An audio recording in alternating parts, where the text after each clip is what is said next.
Hatid ng Bingo Plus, mga panalong diskarte.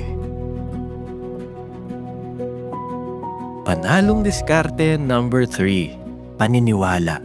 Una pa lang, pangarap ko magkaroon ng sariling bahay. Buong paniniwala ko na kaya ko.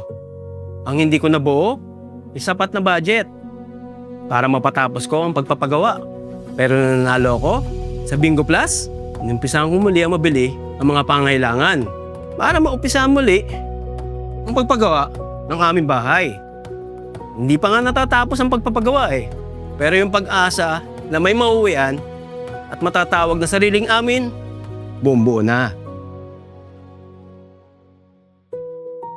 Nung araw kong nanalo, yun, nakapagbili ako ng gamit sa bahay, papagawa ko sa motor ko, tapos nagkaroon ng puhunan. At sarap ng buhay nung nanalo ako. Maraming salamat po sa Bingo Plus. Yan ang mga panalong diskarte ng ating mga kababayan. Panalo na sila sa buhay. At dahil sa Bingo Plus, mas lalo pang tumibay ang kanilang pag-asa. Ikaw, anong Bingo Plus story mo? Gusto naming marinig ang iyong kwento. More than win.